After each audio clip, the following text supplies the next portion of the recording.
Okay. Welcome, everyone. I'm Randy Weingarten. I'm going to make sure that this is off. Can you hear me now? I'm Randy Weingarten. I am the president of the AFT, for those who don't know that. And thank you so much for joining us tonight for AFT's Labor Seder. I think it's the first Labor Seder we've ever held in our inaugural Faith and Labor initiative that we started a few months ago. And I'll introduce the people who are with me momentarily, but we welcome you if this is your 100th Seder or your first Seder. We welcome you if you are an AFT member, a member of another labor union, or have never even thought about being a member of a union. And we welcome you, most importantly, if you are a believer or a questioner or a questioning believer. Really, truly, we welcome everyone tonight. And tonight's Seder is one of the earliest offerings that we are doing in this new AFT Faith and Labor initiative. Now, the work of Faith and Labor is not new. It goes back actually to 1908, to the social creed of the Methodist Episcopal Church. But what has happened over the years is that there is so much in common between labor and faith, but we have not been intentional in recent times about pulling labor and faith together. This is what I mean. While we may be distinct in mission, faith institutions and labor unions share common values rooted in dignity and fairness and justice. Faith and labor lift Americans up. We create opportunities. We welcome the stranger. We embrace our neighbor. And we protect the vulnerable. For those who are in the labor movement, does that sound familiar? I hope so. Certainly what we've been doing all this year. And you think about it in terms of education, and I'll get to this as I end. The Seder itself is an educational experience. So, some people would argue Moses was actually the first labor organizer. It's the Exodus, it's emancipation, it's about all sorts of things, but we are told that we educate our children throughout the Seder, something that we do in public education all the time. So you see the connections, but we haven't been, as I said, intentional about this in the last few years, and that is what we're trying to do. Now, when I say the connections, churches and mosques and synagogues have always been not only places of worship, but many times they have housed and welcomed union halls to advance justice. Think about it. Labor leaders and clergy, people of faith, have worked together to support textile workers and coal miners. We've worked together, Jewish leaders and synagogues, as we're in the month of honoring or memorializing the Triangle Shirtwaist Factory workers. We often emphasize the Torah's call for just weights and measures to really push up and lift up the dignity of labor. Muslim leaders teach that fair wages and honest treatment of workers are obligations of justice, echoing the Quran's insistence that laborers be paid promptly and equitably. We all know what civil rights leaders have done historically, and the work that civil rights leaders and the Black church have done to fight for civil rights, and how many of us have seen the picture of Rabbi Heschel marching side by side with Reverend King. And now think about what's happened with the Catholic bishops today, what they have done so much to protect the immigrant community. And we just saw that with highest rabbis as well. So together, labor activists and people of faith, we share a vision of community grounded injustice, solidarity, and hope, but we have to be more intentional about it since so many people are trying to rip us apart. And that is really the origins for this Leil Seder. And you know, there are three faith leaders here, a cantor and two rabbis, who will say a whole lot more about it than I could even ever think about or have ever learned about. And so tonight's Seder will be co-led by Rabbi Mike Moskowitz. Mike, just wait for a second. Rabbi Sharon Kleinbaum. I almost said Kleinman, which is a whole other joke. Rabbi Kleinbaum, who most of you know, is my wife, and our dear, dear, dear friend and Cantor Sam Rosen. And we are doing this at the Union Theological Seminary because the Beacon, which Rabbi Moskowitz and Rabbi Kleinbaum have been part of, is housed at the Union Theological Seminary. And the Union Theological Seminary, as we walked here into this amazing room, is a place that Reverend Bonhoeffer and Reverend Niebuhr and others have taught in. This is really about being interfaith. And as I turn it over to Sharon and to Mike and to Sam, yes, I should call them by their official names, but I'm not. As I turn it over to them, I also want to say not only thank you to all of you, all three of you, for doing this and for bringing this Seder to our community, but also this notion of dor vador, of generation to generation, that part of what we do in the Seder is that we teach our children, which is also the anchor of what we do at the AFT. Generation to generation, handing down the traditions, handing down the values. So I want to say thank you to all of you for doing this for our community. Thank you. Thank you. B'chol dor vador chayav adam. In every generation, we're taught it's our obligation to see ourselves as if we experienced the oppression of slavery and the liberation to freedom, so that we act in ways in this generation that reflects that deep knowledge. So we start with a video of a musical setting of that central text of the Haggadah, B'chol dor vador.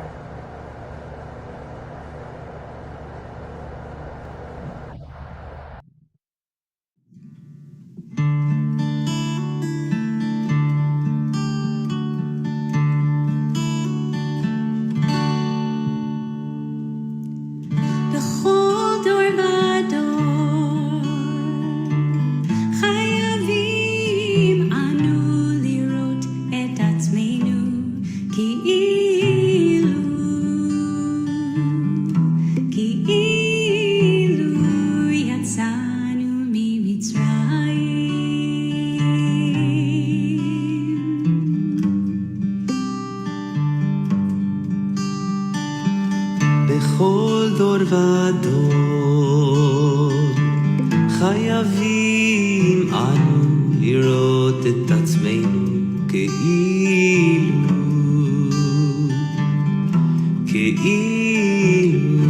יצאנו ממצרים, יצאנו ממצרים, יצאנו ממצרים, יצאנו ממצרים. בכל דור ודור, בכל דור ודור חייבים אנו לראות את עצמנו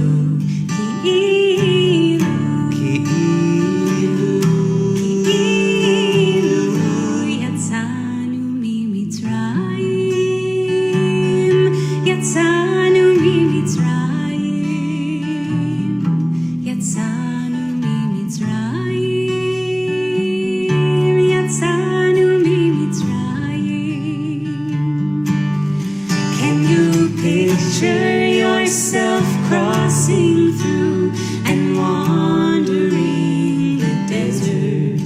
Can you feel the wind support you as you go? Do you hear the cries of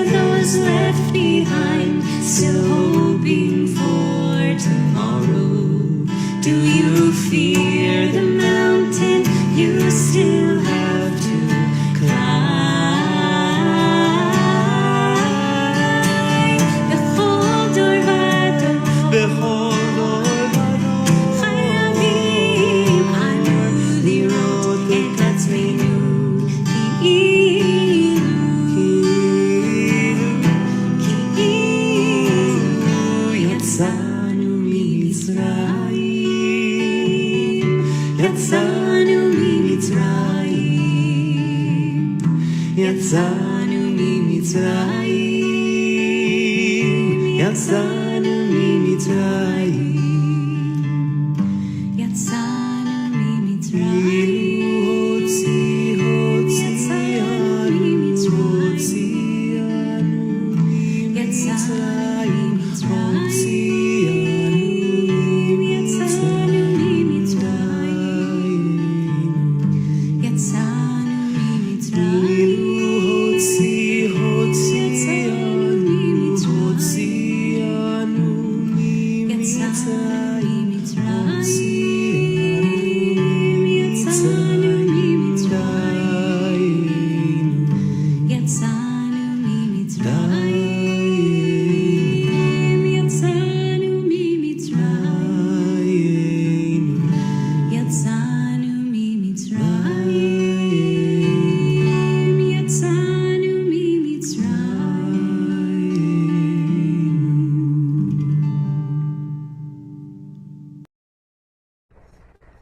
That beautiful setting of the words found in our Haggadah, sung by Cantor Sam Rosen, who's with us tonight, and Cantor Zevi Tovlev, who's a cantor in Chevy Chase, Maryland. And that setting is composed by a beautiful contemporary composer, Ilana Arian. And we're so grateful for both the ancient words, the modern composition, and the two beautiful cantors bringing that to such deep life. And that is at the center of what a Seder is about. We read these words from the Haggadah, and we'll talk about that in a minute. And we are sitting with us at a table because, unlike many religious activities and services which take place in a religious institution, a synagogue, for instance, the Seder itself is meant to be done at home, around a table, informally, where people speak to each other about modern issues that integrate and reflect and bounce off the ancient words of our people. And that is what we're trying to do tonight, a little bit through the lens of labor. And the reason we're doing that is, of course, hosted by the American Federation of Teachers and all of the members that care so deeply about union organizing in a society in which we have hostility towards organized labor and the dignity of workers and education. We're using this moment traditionally that the Seder can be used to look at so many different contemporary issues with the historical and traditional words of the Jewish people. In fact, the Seder traditionally is supposed to go all night long. The discussions are supposed to engage us until the morning. Tonight we're not doing a full Seder. Tonight we're doing a little bit of a teaching about the Seder, and we're hoping for those of you who go to a Seder will inspire you to think about some of the questions and themes you could bring to your Seder. And if any of you would like to go to a real Seder, a full Seder, on the night of the first night of Passover, which is April 1st this year, Congregation Beit Simchat Torah, cbst.org, has a Seder that you could attend either in person and get the food part served to you, or a live stream, and that will be led by Cantor Rosen and Rabbi Yael Werber. So go to cbst.org and you can register and go to a real Seder, a full Seder there. Now there are many issues that one could talk about through the themes of oppression and liberation, the role that human beings take in organizing to find a way out of a difficult situation and seeking freedom, the role that God plays in all of our lives, the role that it takes to work together. We think we model a little bit of it tonight. Cantor Rosen is a gay man, a graduate of the Reform Movement's Cantorial Association, a Jewish historian, a deep, deep soul from Texas. Rabbi Mike Moskowitz is a straight man, an ultra-Orthodox rabbi, a Haredi rabbi from Virginia originally. And I am a Reconstructionist and also a Reform rabbi, a lesbian, and we together share such deep values that the differences that we have are shared lenses through which we can learn from each other, teach each other, And we hope we model a little bit of what we can bring from our differences to a table and sit together. The table includes, of course, a big meal. We're not doing that tonight. We're tonight going to talk about some of the themes. And again, hopefully, energize you, teach you, give you some things that will carry you through these 2 weeks until Passover, Pesach in Hebrew begins. Wine is a big part, or grape juice if you don't drink wine. A Seder plate. We have a model of a Seder plate here. And matzah underneath a beautiful cloth there. And we have 2 different Kiddush cups. One from which we'll make Kiddush. The other for Miriam's cup. We're not going to be able to talk about everything tonight. Tonight is just the beginning of hopefully sparking interest and ideas in your heart and your soul. So we start by looking at why a labor Seder. And just a few brief words about that.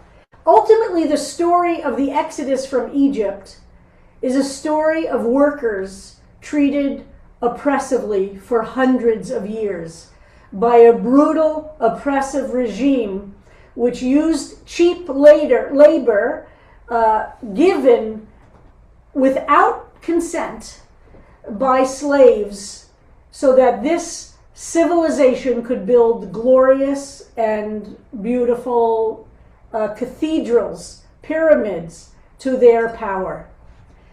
This is not a new issue, the issue of how workers are used by regimes and by corporations and by those who don't care about the lives of those who do that work. But it is a theme, a deep theme of this whole story of the book of Exodus and of the Jewish Bible. How workers are oppressed in order for powers that be combine or create enormous power without caring at all about the treatment of the people who do the work. Sound familiar? It's a pretty similar theme. And then the question how those workers organize themselves with the help of God, of faith, of belief that no matter what they are experiencing, there is a possibility of freedom. There is a possibility of being released from that level of oppression.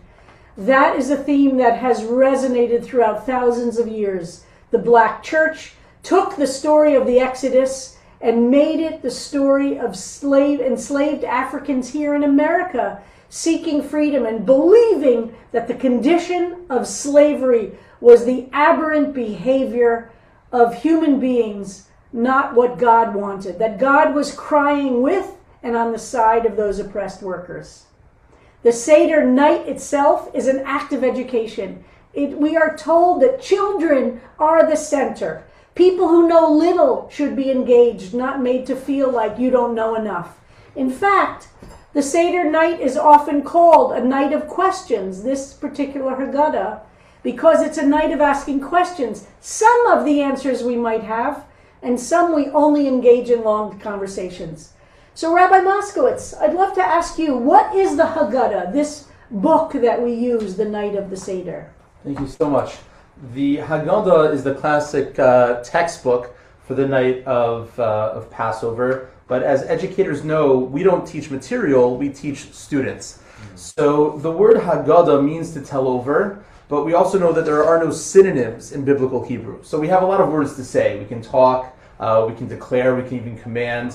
And there's a word in Hebrew to tell over the story is Sipor Yetzias Mitzrayim, to tell over the story. So the Haggadah is telling something over that we actually have said over last year. That's the same textbook, but it's a new lesson.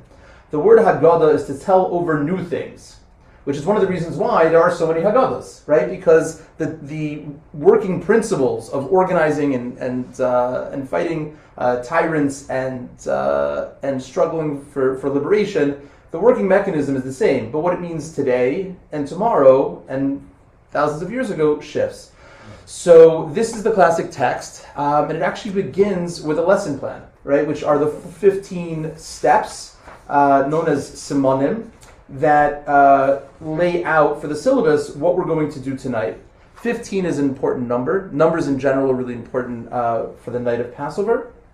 because it lets us know where everything belongs, it lets us know where we are, it lets us know where we're going, how much longer we have until we get there. But 15 is particularly really important because the Passover, the night of the Seder, is on the 15th night of the month of Nisan. Nisan, as it's even though it's an Aramaic or Babylonian name, has as its core this idea of the miraculous, and it's two letters. It's the nun and the samech. The nun is the oppressive; it's the falling, right? And that's why it's not in the alphabetical acrostic of Ashrei.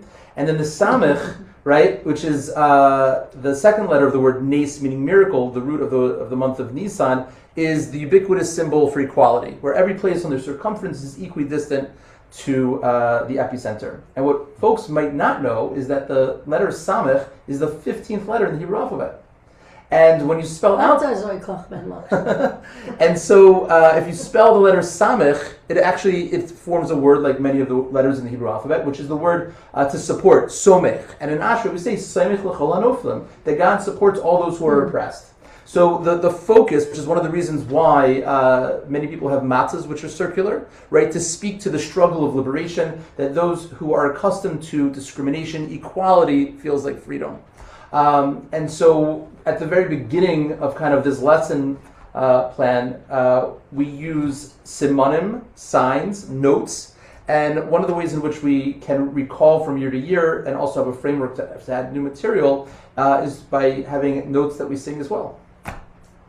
Thank you so much, Rabbi Moskowitz. So I'm going to speak a little bit more to what Rabbi Moskowitz just introduced, which is that at the beginning of the Seder, at the beginning of every Haggadah, you will see a list of the table of contents. Frankly, that's what it is. So I'm going to put that on the screen in a second so we can see that. And each community that has a Seder kind of reflects the world that they live in. So that includes the music. So as an ethnomusicologist, somebody that studies a place and time where music comes from, these are all important pieces to remember as we hear settings of text. So one of the big pieces of a Seder is that if you go to a Seder in Texas, you'll hear certain melodies, and if you go to a Seder in Kurdistan, you'll hear other melodies. So we're going to explore a few of those melodies tonight so you can hear the diversity of the Jewish community around the world, but also just pointing out that songs have so many, they help you remember. You know, it's a mnemonic device that if you don't know all of the words, then having a song will help you remember them. So it's kind of equalizes the table. People that know a lot, people that know less, it kind of brings everybody to the same place. The Seder moves through many different emotions, from curiosity to reflection, gratitude and joy, and music helps us transition through those pieces as well during the Seder. So I'm going to share on the screen this table of contents that you'll see in all of the Haggadot that you might come across. And then we'll listen to some examples of this. So you'll see the order: Kadesh, we bless wine first; Urchatz, wash hands. So you can see also in this image, right, we have little images of what each piece is, so it helps us remember. So the first example we're going to hear is one of the examples that you might hear in the United States. And I'll sing it for us, and then we're going to hear a couple others from around the world.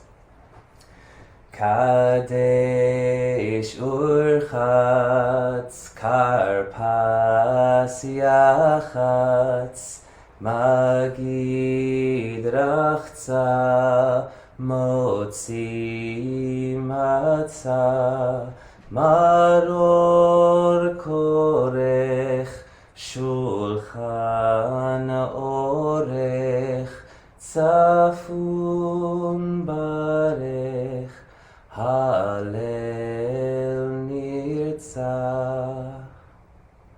Right, so it's kind of got a catchy lullaby type melody, right? We remember each of the words by singing. So let's hear a couple other melodies of this from around the world. The first one we're going to hear is a Babylonian, a Persian or present-day Iran melody of the same text.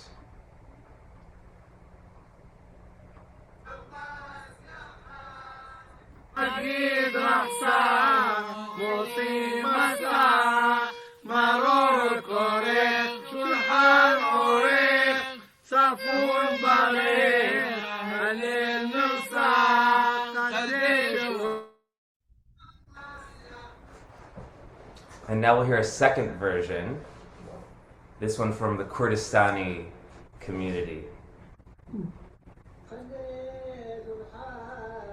كرباس يا حاس نجيت رحصا نصي مصا مرور كوريخ سلحان عريخ صافون باريخ الليل رسا.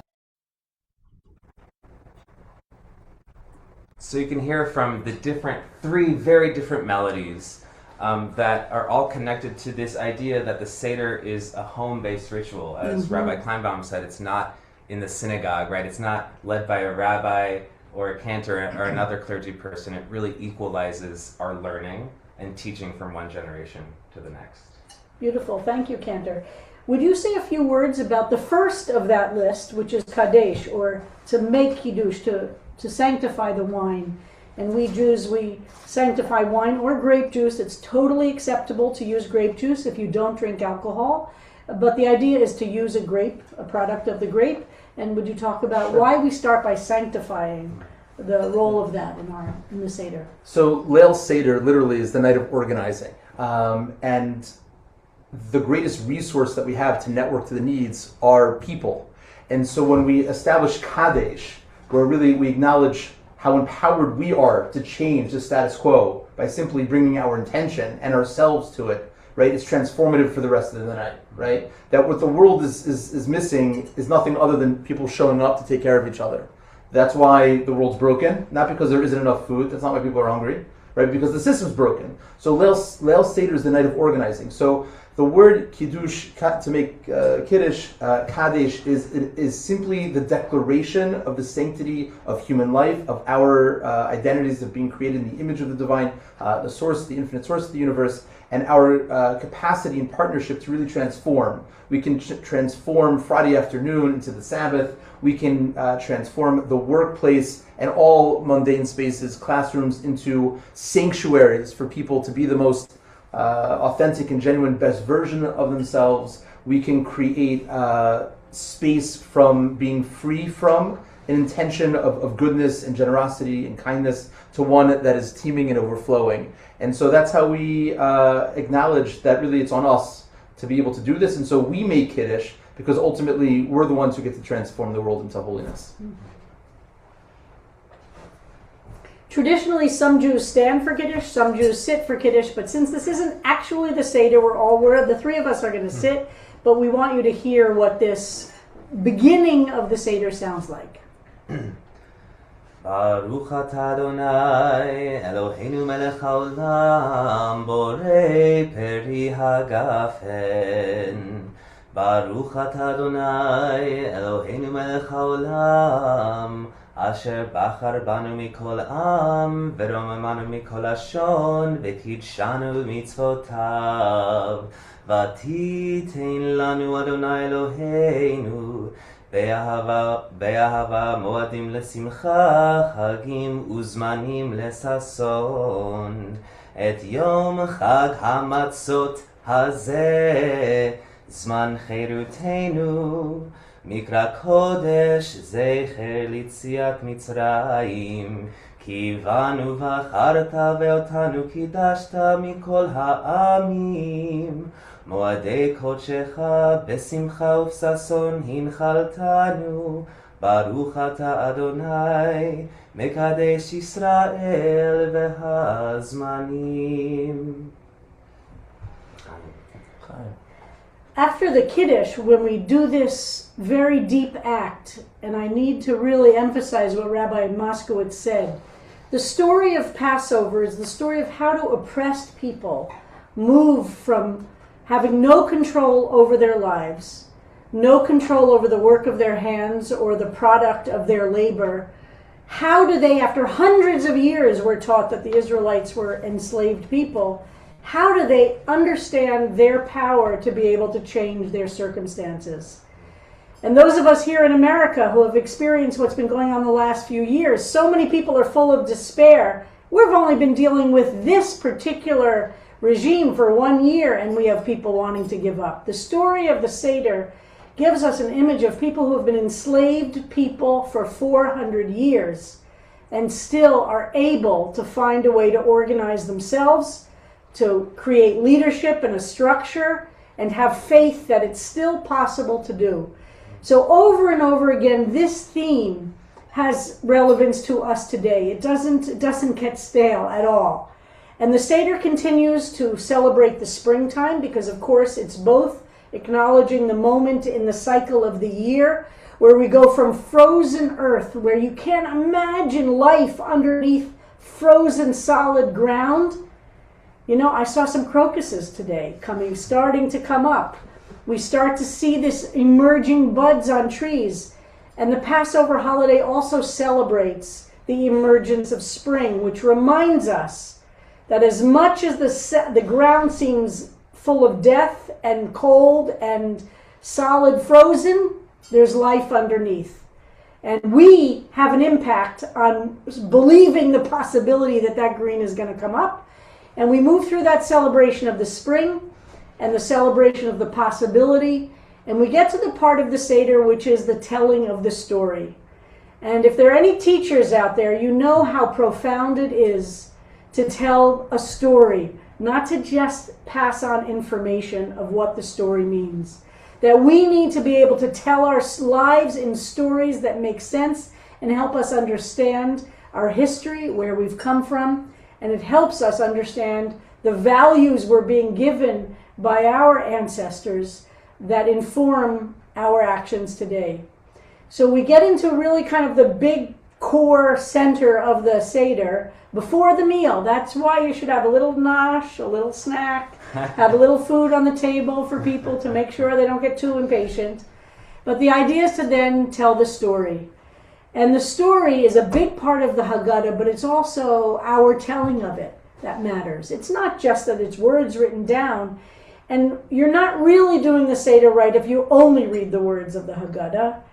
Although, if that's what you do, great. But it's good to stop and argue and ask questions and say what makes sense or doesn't make sense, and emerge as a community of people who are sitting around a table together trying to make sense of that history so that we can begin to understand our time. And Rabbi Moskowitz, I'd like to ask you a question about the Magid section, which literally means the telling. It's again the same root as the story, as the word Haggadah itself, which is about teaching and speaking. The story has a lot of different kind of strange elements. And would you tell us a little bit about the Magid section itself? And there, the number 4 appears a lot. We have 4 children, 4 cups of wine, 4 questions. Tell us a little bit about the Magid section and what it's telling us, and about these workers who are looking for better conditions. Yeah, absolutely. The Talmud tells us that really this is a kid-centric experience. So we do all sorts of weird things, really in order that the kid should ask, why are you doing this weird thing, right? And in fact, part of the empowerment and our transmission that at some point they're going to be leading the Seder, not just being on the receiving end of it, that this is an intergenerational commandment to tell one's children and children's children, so children actually hear it from multiple generations, to offer kind of a pluralism of there's more than one way to tell over the story, there's more than one way to hear the story, and there's more than one way to be bothered by the story. For example, growing up, we were told that there are 4 questions. But if you look at the Haggadah carefully, there's actually only one question. Very famously, why is this night different from all other nights? And there are 4 different answers, right? But part of the didactic of pedagogically of teaching to question is to give kids the opportunity to question the status quo. Are there really 4 questions, right?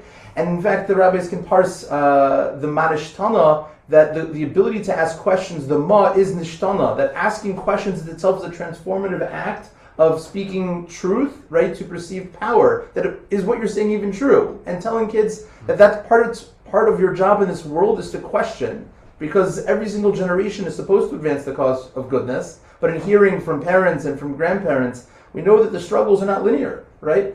And so, when I interrupt you, I please. just heard somebody who has the tradition in their family.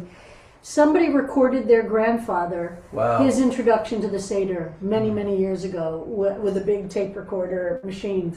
And their Seder starts with hearing his voice introduce the Seder. Wow. So that Powerful. really brings that Yeah. piece to It's, life. It's powerful.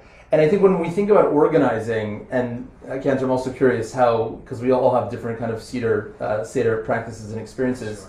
When I think about like reorganizing the world, particularly as the Maggid kind of starts with anyone who's hungry, let them come and eat. When we have this ideal image of how the world really could be reorganized, one way to read the question is, why should this night be different from all other nights, right? If tomorrow night somebody's hungry, they can't come and eat, right? In other words, we try to think about this reorganization, if only like we could achieve this in this moment. And part of it is that like we don't want, right, to lose the taste of the experience at the end of it, right? We want this to last forever.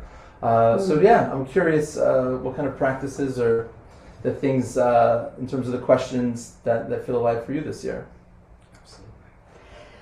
Well, one thing that we've started doing when we had a lot of little kids in our family is for the Maggid section, we would have plays that all the little kids would put on together. And it started out with a play that I wrote, and the kids took it as a script, and they acted it out. But then quickly, as that generation, who now, by the way, have kids of their own, but when that generation got a little bit older, they rejected my script. They didn't want me to give them a script. And we would get to the Maggid section of the Seder, and we would stop, and the kids would go off, and the older kids would organize the younger kids to tell some version of the story of the enslavement of the Israelites and the birth of Moses and the Nile River and then leading to the sea. And they did that for so many years that became the central part of the Haggadah, was their telling it to us. So we kind of reversed it a little bit. Beautiful. So, Cantor Rosen, I know that your family also has Sephardic, Mizrahi background. Your great-grandparents, right, were from Turkey? Exactly. My great-grandparents were from Turkey and spoke Ladino, which is Judeo-Spanish. They came from Spain originally.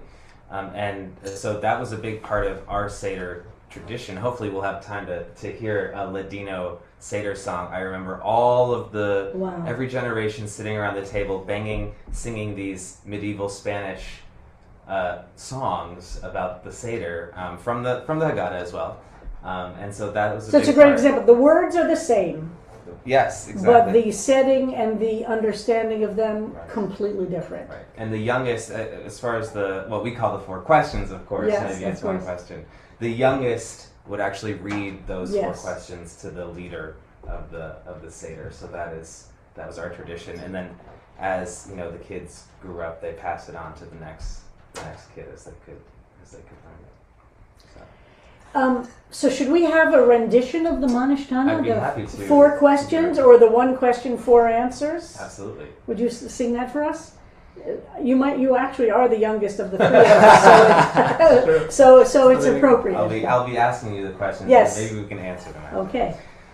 מה נשתנה הלילה הזה מכל הלילות, מכל הלילות, שבכל הלילות אנו אוכלים חמץ ומצה, חמץ ומצה. הלילה הזה כולו מצה, הלילה הזה כולו מצה, שבכל הלילות אנו אוכלים שאר ירקות, שאר ירקות. הלילה הזה מרור, מרור, הלילה הזה, מרור, מרור. שבכל הלילות אין אנו מטבילים אפילו פעם אחת, אפילו פעם אחת. הלילה הזה שטף עמים. הלילה הזה שטף עמים. שבכל הלילות אנו אוכלים בין יושבין ובין מסובין, בין יושבין ובין מסובין. הלילה הזה כולנו מסובין. הלילה הזה כולנו מסובין. Maybe that's the most famous, or one of the most famous texts from the Haggadah, and we know that Jews in the United States observe a Passover Seder more than any other single Jewish activity in the year. And I think it has a lot to do with this feeling of everybody's welcome, all questions are welcome, and there are so many different Haggadot that are available, and many people make their own. One of the questions that I think a labor Seder has to ask is, we have at the center of the story the oppression of the workers, and we also have at the story the creation of Moses as an organizer. And Randy asked at the beginning about one of the ways to see the story is that Moses is a labor organizer, understanding that it, and again what you said, Rabbi Moskowitz, that things, even with God's help, doesn't happen in a miraculous way without human partnership with God. And I think that's the role that labor unions and the organized labor movement has understood from its beginning, which is that in order to change the conditions in which people are working, where they have no power, the enslaved Israelites had zero power except to withhold their labor, and Moses understood a role he had as an organizer. And he had some failures too. It wasn't that he knew everything at first, and in fact we have the story of him as a young man being outraged watching the oppression of the Israelites, lashing out and killing the taskmaster. And he has to leave that setting for years, and he has to go into exile because that act of violence turned out not to actually rescue any of the slaves from slavery. It maybe served his conscience, and it did perhaps inspire people to think differently, but it didn't actually change the conditions. So I like to think about it, and I know we've had some discussions about this. I like to think about it, that was a kind of an adolescent act of Moses' part. His heart was in the right place. He was outraged. But in order to be mature enough to understand, you have to develop strategy, and you have to develop a relationship with the enslaved workers in a way that they're going to be ready to follow you. Takes a lot of hard work. And anybody who is a labor organizer knows that you don't snap a finger and organize a work site. It takes tremendous human-to-human relationships. So Moses left, and he had to go off. We're told he got married, he had children, he had to take care of a family, he had to get a job. The guy had never worked before, right? He was raised as the child of Pharaoh himself. And only then, when he was old enough to have some maturity to understand how to actually make change, which is small pieces, one piece put after the other, was he able to come back to Egypt and really reflect God's will and be the hands and the voice of faith, which helped him help the workers follow him to freedom. And that wasn't a quick action. And then we come to the place of the Seder where we actually tell of the 10 plagues that take place, which in some ways balance out the 10 commandments that we get on top of Mount Sinai a little bit later. These 10 plagues are horrific things one could say very tough negotiations took place between those workers and their boss. And the boss would sometimes say, you know what, I'm ready to give in, and then pulled it back and made life even worse. So, Rabbi Moskowitz, would you talk a little bit about the role of the plagues and how we understand them and how the role they played in helping the workers become free? Yeah, it's actually like a really meta question because when we make Kiddush on Shabbat, we acknowledge the Sabbath is both a throwback to the creation of the world, which had 10 utterances, and also to the Exodus of Egypt that had, right, these 10 plagues that ultimately brought us to the 10 Commandments. And part of what the rabbis tell us is that when God kind of uttered the world into existence, it was the 10 ma'amarim, which are like soft kind of whispers of like how to treat people kindly. It's a soft language of speech. So God, literally the Garden of Eden, created this beautiful world where there were no needs and there was no suffering, there was no inequality. And because we didn't listen to kind of God's whisper about a beautiful world of coexistence, and people were dehumanized and they were enslaved, so then God had to say it louder, right? And that's how that happens, right? And it shifts from the soft speech to the hard speech. And the interim is, believe me when I tell you that I created the world out of nothing, because I'll show you that I'm dominant over the physical world by turning the water into blood. And so when we think about kind of bearing witness to those who are suffering because of inequality in this world, like it's often not enough to create change. And when we think about inflection points, right, it really needs to be strategic and it needs to be organized. And that's one of the reasons why language is so important, and one of the struggles that Moses had as being oral sifasayim. He had some sort of speech impediment. One of the reasons why we have 4 glasses is because the Hebrew Bible uses 4 different languages of redemption. And on a deeper level, what it means is that language was also enslaved, right? Because if you can't imagine what a world on the other side of that looks like, if you can't even talk about it, there's no way to describe it. So that we need to liberate language, right? To think about a world that has equitable distribution of wealth, right? Where people can work hard and like have a good life for them and their families, right? And not have to work so hard for so little. So, and the reality is that the world kind of keeps itself in balance, so that if we don't hear it like softly, so then like there's a harsh response. Beautiful. It's really the process by which that liberation takes place. Also, I think models for us today, fighting so much oppressive, horrific violence in language, which we're told precedes violence in action, and it shows up in the condition that workers have and the inability to have any control.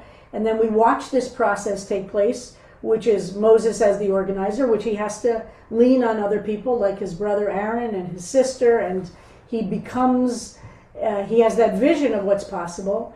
But then we have this amazing story of they arrive at the sea itself, and the Pharaoh changes his mind. Even then, and I've heard Randy tell a lot of stories about negotiating a lot of contracts. It's not a smooth process, and things get pulled off the table, get put back on the table, and that's exactly the process that we see take place. And we have this experience that I think all of us can relate to personally, as well as this on this political level, of feeling like on the one side the Egyptian army is coming to get us, and on the other side we have a water in which we'll drown. And what possible way will we survive? And the famous Midrash story gets told that Nachshon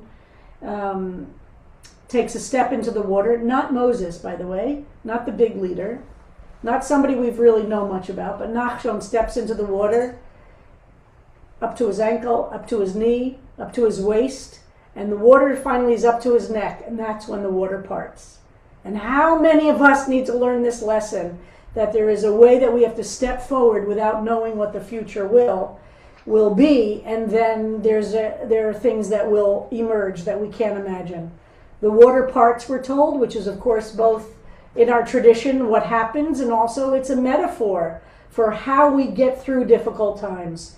We have the soldiers coming at us, we have to get through the water, and then we get to the other side of the sea. And Cantor Rosen, will you talk a little bit about what Miriam does in that moment of getting to the other side? Absolutely. It's an incredible vision that's important for us today, I think. Absolutely. So she gathers the women who are fleeing along with the Hebrew slaves, and she begins to dance and sing. That is the first act of freedom. And as you were describing this level Incredible. of oppression, we think about the power that a free person has over their time. Yeah.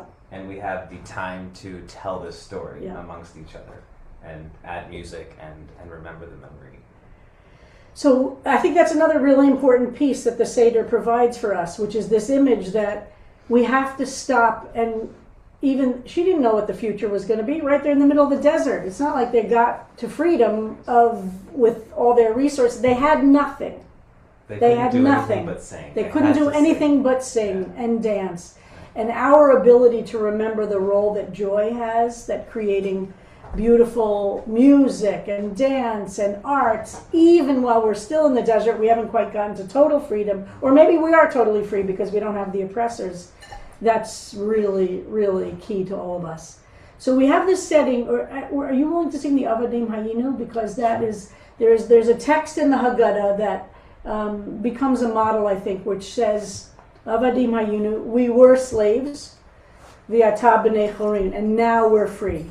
And that ability to appreciate that, and I know so many of us are feeling so much pressure by the regime of fascism, of authoritarianism, about the war we're in right now, about the conditions of the economy, that we can feel completely crushed by it.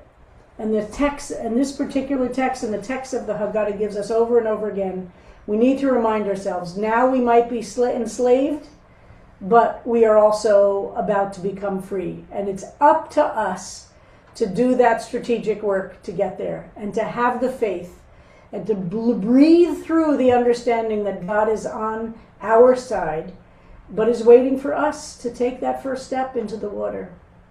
Would you sing that?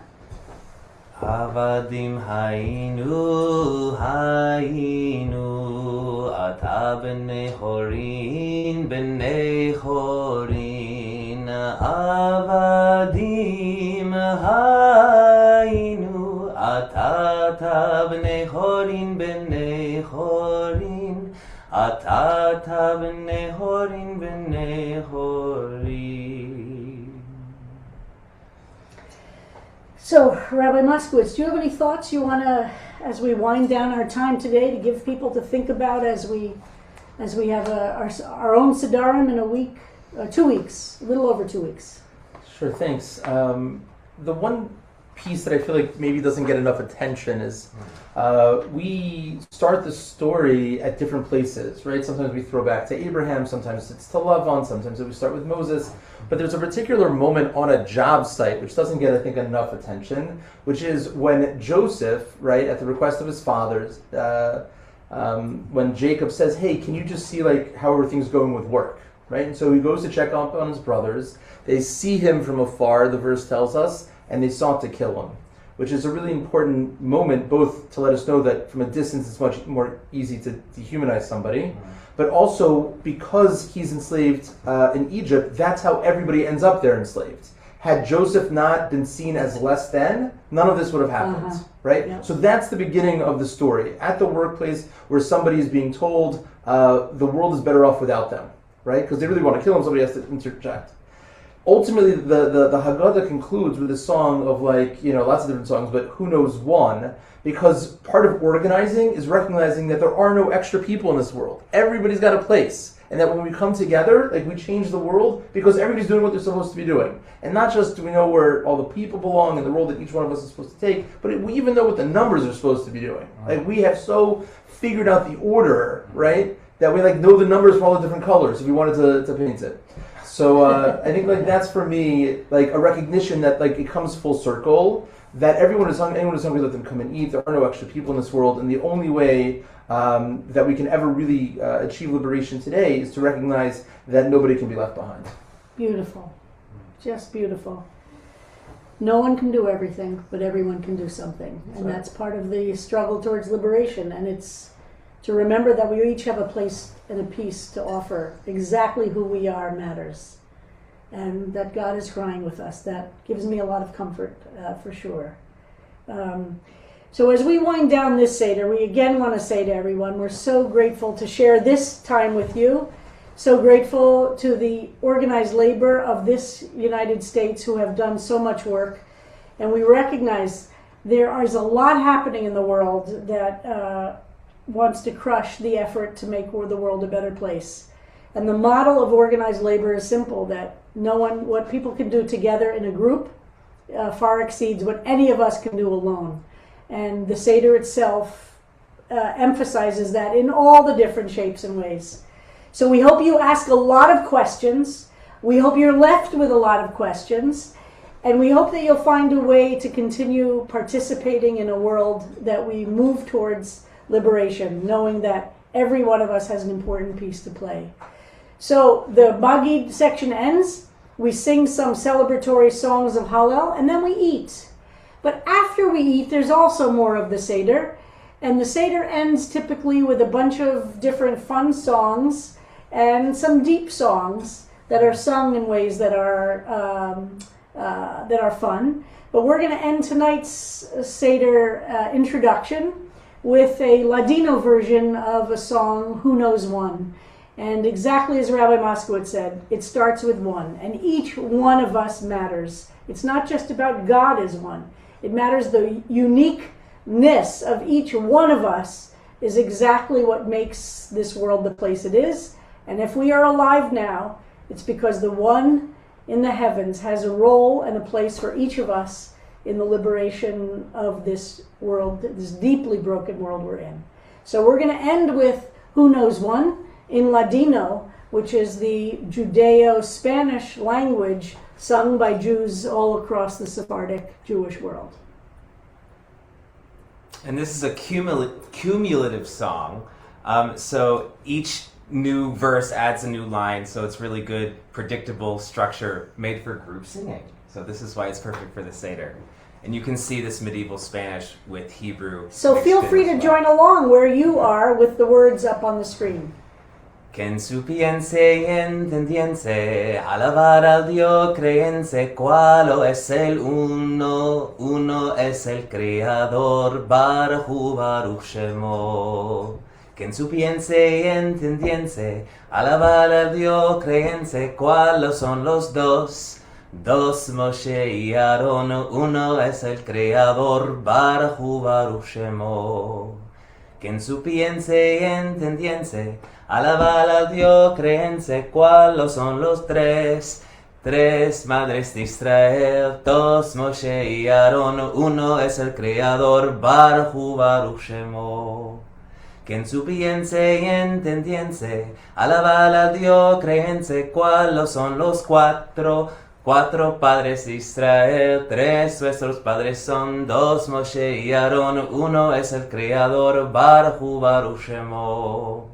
Quien supiense y entendiense, alabar al Dios creense, cuáles son los cinco libros de la ley, cuatro madres de Israel, tres nuestros padres son, dos Moshe y Aarón, uno es el Creador, Baruch Baruch Shemo. Quien supiense y entendiense, alabar al Dios creense, cuáles son los seis días de la semana, cinco libros de la ley, cuatro madres de Israel, tres nuestros padres son, dos Moshe y Aarón, uno es el Creador, Baruch Baruch Shemo.